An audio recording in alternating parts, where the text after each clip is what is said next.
Hello guys, welcome back to my YouTube channel knowledge begins. मैं हूं आपका दोस्त मोहम्मद तौसीफ खान और आज का हमारा टॉपिक है what is voting behaviour. Voting behaviour क्या होता है।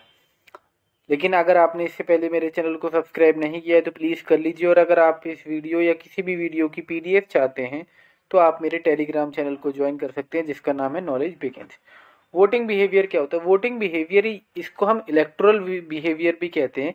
ये एक ऐसा फैक्टर होता है या ऐसे रीज़न पता लगाते हैं हम कि एक बंदे ने इस पार्टी को वोट किया तो इसने इस पार्टी को वोट किस वजह से किया, क्या डिटर्मिनेंट्स थे, क्या फैक्टर्स थे जिससे ये शख्स, ये इंसान इन्फ्लुएंस हुआ और इसने इस पार्टी को वोट दिया। इसी को कहते हैं हम voting behaviour. Voting behaviour Voting behavior is also known as electoral behavior, involves understanding the factors। वो फैक्टर्स पता लगाते हैं, रीजन पता लगाते हैं जिसने इन्फ्लुएंस किया एक वोटिंग पैटर्न को, यानी कि एक ही पार्टी को वोट डल रहे हैं तो ये वोटिंग पैटर्न क्या ऐसा इन्होंने किया, क्या ऐसे इन्फ्लुएंस फैक्टर थे जिसने इन्फ्लुएंस किया लोगों को। To interpret voting behavior, both political science and psychology expertise were necessary, and therefore the field of political psychology emerged, including electoral psychology। ठीक है, इलेक्टोरल साइकोलॉजी देखनी पड़ती है लोगों की, कि लोगों की साइकोलॉजी पता लगाते हैं कि ऐसा क्या हुआ, क्या फैक्टर्स थे जिसने लोगों के माइंड को चेंज कर दिया एट द लास्ट मोमेंट। एक डेफिनेशन है, according to sociologist Gordon Marshall, the study of voting behaviour invariable focuses. किस पे फोकस करती है वोटिंग बिहेवियर की स्टडी, कि क्या डिटर्मिनेंट्स थे, determinants of why people tend to vote in public elections as they do and how they arrive at the decision they make. कि वो उस डिसीजन पर कैसे आए, उन्होंने उस पार्टी के लिए, किसी भी स्पेसिफिक पार्टी के लिए क्यों वोट किया, क्या ऐसे डिटर्मिनेंट्स थे। अब वो डिटर्मिनेंट्स हम आगे देखेंगे जो लोगों को इन्फ्लुएंस करते हैं बहुत ज़्यादा एक वोटिंग बिहेवियर के लिए। डिटर्मिनेंट्स ऑफ वोटिंग बिहेवियर, तो सबसे पहला डिटर्मिनेंट्स है कास्ट। बहुत सारे लोग कास्ट देखकर वोट देते हैं। ठीक है, हमारे यहाँ पर इंडिया में एक कास्ट पार्टी भी है जो कि कास्ट के बेसिस पे ही बनी थी, यानी कि यादव और मुस्लिम का बहुत ज़्यादा उसमें कोलेबोरेशन है, Samajwadi party. Caste is an important factor influencing the behaviour of voters.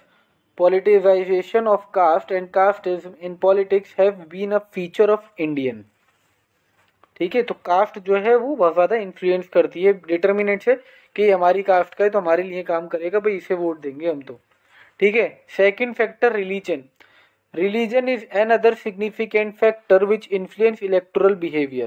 Political parties indulge in communal propaganda and exploit the religious sentiment of the voters.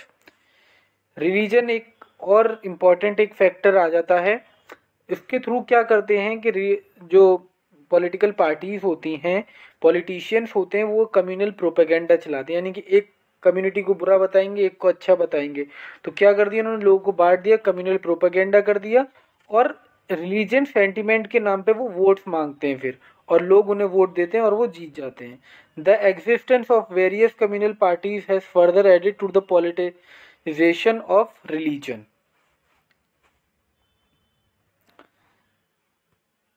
Next, religion, language. Religion की बात है फिर language. Linguistic consideration of the people influence their voting behaviour. Language के basis पर भी बहुत सारी states जो हैं वो लैंग्वेज के बेसिस पर बनी है, लैंग्वेज के बेसिस पर उनमें पार्टिसिपेशन हुआ है। ठीक है, तो during elections the political parties arouse the linguistic feelings. यहाँ पे लोगों के अंदर लिंग्विस्टिक फीलिंग्स, यानी कि language, linguistic related to language के जो वो भाषा बोलते हैं, तो लिंग्विस्टिक फीलिंग लोगों के अंदर डालते हैं। ठीक है, ये तो हमारी भाषा है और हमारी भाषा सबसे ऊपर है। ठीक है, और इसी के ऊपर वो लोगों को इन्फ्लुएंस करते हैं बहुत ज़्यादा। द और reorganisation of state in 1956 and later on language basis clearly. ठीक है, बहुत ज़्यादा 1956 के बाद से लैंग्वेज बेसिस पर बहुत सारी स्टेट्स में जो है वो इलेक्शन जीते गए और बहुत सारी स्टेट्स बनी भी हैं।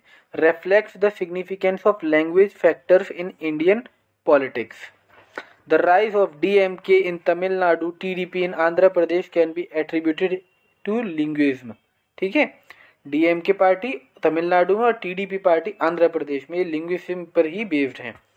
नेक्स्ट, रीजन, रीजनलिज्म एंड सब regionalism play an important role in voting behavior. These parochial feelings of sub-nationalism led to the emerge of perpetual regional parties in various states. These regional parties appeals to electorate on the ground of regional identities. ये जो reason parties होती हैं, रीजनलिस्ट parties होती हैं या regional leaders होते हैं, वो क्या करते हैं, वो लोगों से वोट मांगते हैं किस पर, on the basis, on the electoral, on the ground of regional identities, कि मैं तो आपके ही गांव का हूँ, आपका ही बंदा हूँ, मैं तो आपको ही वोट दूंगा, मैं तो आपकी ही सेवा करूंगा। तो रीजनल सेंटिमेंट लोगों के अंदर पैदा करते हैं। Next, personality, the charismatic personality of the party leader play an important role in electoral behaviour. ये बहुत ही इंपॉर्टेंट पॉइंट है कि पर्सनैलिटी जो है बंदे की या कोई भी पॉलिटिशियन है, उसकी जो पर्सनैलिटी है वो बहुत ज़्यादा लोगों को इन्फ्लुएंस करती है। Third, the towering image of Jawaharlal Nehru, Indira Gandhi, Atal Bihari Vajpayee, Narendra Modi जो बहुत ज़्यादा अच्छी स्पीच बोलते हैं। तो ऐसी चीज़ें जो है लोगों को बहुत ज़्यादा पर्सनैलिटी जो है वो इन्फ्लुएंस करती है। Money, the role of the money factor can not be overlooked in explaining the voting behaviour. एक मनी भी बहुत इंपॉर्टेंट फैक्टर है। जो इलेक्शंस होते हैं उसमें एक स्पेसिफिक अमाउंट बता दिया जाता है कि एक पार्टी इससे ज़्यादा के पैसे खर्च नहीं कर सकती, लेकिन पार्टी फिर भी बहुत ज़्यादा पैसे खर्च करती है। यानी कि हम कह सकते हैं कि मनी जो है वो इक्वल होती है वोट के। Performance of the ruling party on the eve of election के टाइम पर हर एक पॉलिटिकल पार्टी जो है वो अपना मैनिफेस्टो देती है, कि यानी कि मैनिफेस्टो में जो है वो वादे करती है कि हम ये करेंगे, हम पावर में आ जाएंगे तो हम ये करेंगे। तो जो परफॉर्मेंस होती है रूलिंग पार्टी की, कि इन्होंने पिछले इलेक्शन में ये हमसे वादे किए थे और इन्होंने इतने वादे पूरे किए, फिर वो दिखाते कि हमने ये कहा था, ये करा, हमने सब करके दिखाया, हम आगे भी करके दिखाएंगे। तो जो रूलिंग पार्टी की जो परफॉर्मेंस होती है वो इनके अपकमिंग जो इलेक्शन होते हैं उनके लिए भी बहुत ज़्यादा इंपॉर्टेंट होती है, क्योंकि उनकी एक इमेज बन जाती है। फिर उसके बाद party identification, personal and emotional association with political parties play a role in determining voting behaviour. Party की आइडेंटिफिकेशन। फिर आइडियोलॉजी, ये बहुत ही इंपॉर्टेंट फैक्टर है, one of the most important factor, कि एक पॉलिटिकल पार्टी की आइडियोलॉजी क्या है। सेक्युलरिज्म है, कम्युनलिज्म है ये, या फिर कास्ट पर बेस्ड है, किस पर बेस्ड है इनकी political ideology. The political ideology professed by a political party as a bearing on the decision making of the voters. Some people in the societies are committed to certain ideologies.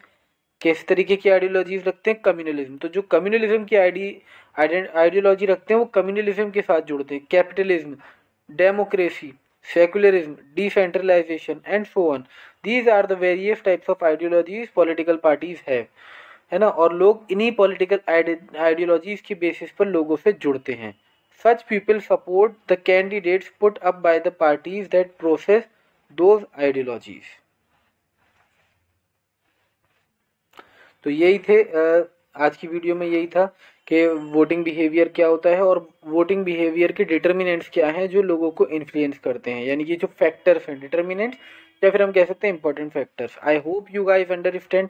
Please like my video and subscribe to my YouTube channel. Thank you, thanks for watching guys.